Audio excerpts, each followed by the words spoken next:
Acts 5. Hypocrisy falls. Prison doors open. The exalted one is proclaimed.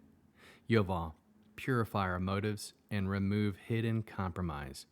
Guard us from hypocrisy masked as generosity.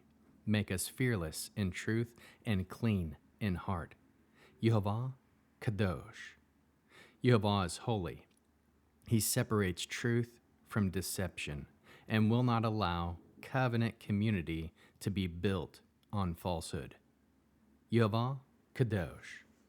Kadosh, Kadosh, Kadosh. Holy, holy, holy. Please fill me and lead me, and cover me and stir me, and speak through me with your Ruach HaKodesh, that I may speak your written words with boldness and humility to those who listen. I ask all these things in Yeshua HaMashiach, Jesus the Christ, the Messiah, the Anointed, the Aleph and Tav's name. Amen. We'll start with the Shema. Listen and obey. Children of Yehovah, pay careful attention and respond. Yehovah is our power and authority. Yehovah works in unity, echad, with himself. And you shall act upon your love, ahava, to Yehovah with your power and authority, with your thoughts and mind, with your entire body, and with all the muchness that you have. Yod, He, Vav, He. Hand, behold, nail, behold. Acts chapter 5. But there was a man named Hananiah, who, with his wife Sapphira, sold some property, and with his wife's knowledge withheld some of the proceeds for himself, although he did bring the rest to the emissaries. Then Kepha said, Why has the adversary so filled your heart that you lie to the Ruach HaKodesh and keep back some of the money you received for the land? Before you sold it, the property was yours, and after you sold it, the money was yours to use as you pleased. So what made you decide to do such a thing? You have lied not to human beings, but to God.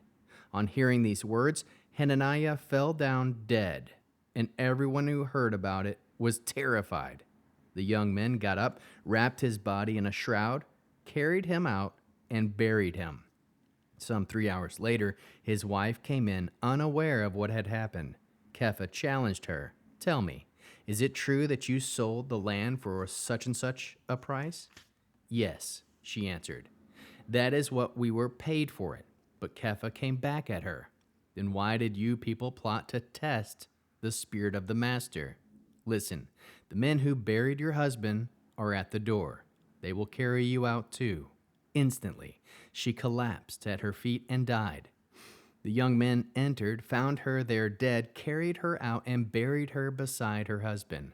As a result of this, great fear came over the whole Messianic community, and indeed over everyone who heard about it. Meanwhile, through the emissaries, many signs and miracles continued to be done among the people.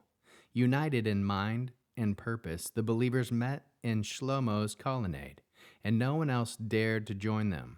Nevertheless, the people continued to regard them highly, and throngs of believers were added to the master, both men and women. They went so far as to bring the sick into the streets and lay them on mattresses and stretchers, so that at least Kepha's shadow might fall on them as he passed by. Crowds also gathered from the towns around Jerusalem, bringing the sick and those afflicted with unclean spirits, and every one of them was healed. But the Kohen Haggadol and his associates, who were members of the party of the Zudakim, were filled with jealousy. They arrested the emissaries, put them in the public jail. But during the night, the angel of Yehovah opened the doors of the prison, led them out, and said, Go, stand in the temple court, and keep telling the people about this new life. After hearing that, they entered the temple area about dawn and began to teach. Now the Kohen Haggadol and his associates came and called a meeting of the Sanhedrin, that is, of Israel's whole assembly of elders, and sent to the jail to have them brought. But the officers who went did not find them in prison, so they returned and reported. We found the jail securely locked and the guards standing at the door, but when we opened it, we found no one inside. When the captain of the temple police and the head Kohanim heard these things, They were puzzled and wondered what had happened next. Then someone came and reported to them, "Listen, the men you ordered put in prison are standing in the temple court, teaching the people." The captain and his officers went and brought them, but not with force, because they were afraid of being stoned by the people. They conducted them to the Sanhedrin, where the Kohen Haggadah demanded of them, "We gave you strict orders not to teach in this name. Look here, you have filled Jerusalem with your teaching. Moreover, you are determined to make us responsible for this man's death." Kepha and the other emissaries answered, "We must obey God, not men. The God of our fathers raised up Yeshua, the Aleph and Tav, whereas you men killed him by having him hanged on a stake cross. God has exalted this man at his right hand as ruler and savior, in order to enable Israel to do teshuvah, repentance, and have her sins forgiven. We are witnesses to these things, so it is the Ruach HaKodesh whom God has given to those who obey him." On hearing this, the members of the Sanhedrin were infuriated and wanted to put the emissaries to death. But one of the members of the Sanhedrin rose to his feet, a Perush named Gamaliel, a teacher of the Torah, highly respected by all the people. He ordered the men put outside for a little while, and then addressed the court. "Men of Israel, take care what you do to these people. Some time ago, there was a rebellion under Todah, who claimed to be somebody special, and a number of men, maybe 400, rallied behind him. But upon him being put to death, his whole following was broken up and came to nothing. After this, Yehuda ha-Galali led another uprising, back at the time of the enrollment for the Roman tax, and he got some people to defect to him. But he was killed, and all his followers were scattered. So in the present case, my advice to you is not to interfere with these people, but to leave them alone. For if this idea or this movement has human origin, it will collapse. But if it is from God, you will not be able to stop them. You might even find yourselves fighting God." They heeded his advice. After summoning the emissaries and flogging them, they commanded them not to speak in the name of Yeshua, the Aleph and Tav, and let them go. The emissaries left the Sanhedrin, overjoyed at having been considered worthy of suffering disgrace on account of him. And not for a single day, either in the temple court or in private homes, did they stop teaching and proclaiming the good news that Yeshua, the Aleph and Tav, is the Messiah. What is the Hebrew word that encapsulates this chapter? Kadosh, set apart, purified through judgment, holiness that exposes what contaminates. Tanakh spine. Exodus 3, verse 15, "This is my name forever." The God of Abraham reminds the acting authority. Deuteronomy 21, verses 22 through 23, "Cursed is everyone who hangs on a tree." Messiah bore covenant curse, yet was vindicated. Psalm 110, verse 1, "Sit at my right hand, the rejected one is exalted." When Peter declares you killed him by hanging him on a tree, he invokes Deuteronomy intentionally. Curse absorbed, authority reversed. Chapter flow. Ananias and Sapphira deceive regarding their gift. Peter confronts the lie. Both fall dead. Great fear spreads through the assembly. Signs and wonders multiply. The people esteem the apostles. The high priest arrests the apostles out of jealousy. An angel opens the prison doors at night. The apostles return at dawn and teach openly. The council is perplexed. Prison secured, men absent. They are brought before the council again. Peter declares, "We must obey God rather than men." He proclaims Messiah exalted at Yehovah's right hand. The council desires to kill them. Gamaliel advises caution. The apostles are beaten, yet rejoice and continue teaching daily. Sin exposed, to fear spreads, to authority resists, to God releases, to witness continues. Core theme. Acts 5 reveals that holiness protects the community. Authority cannot imprison the mission, and the exalted Messiah cannot be silenced. Judgment purifies.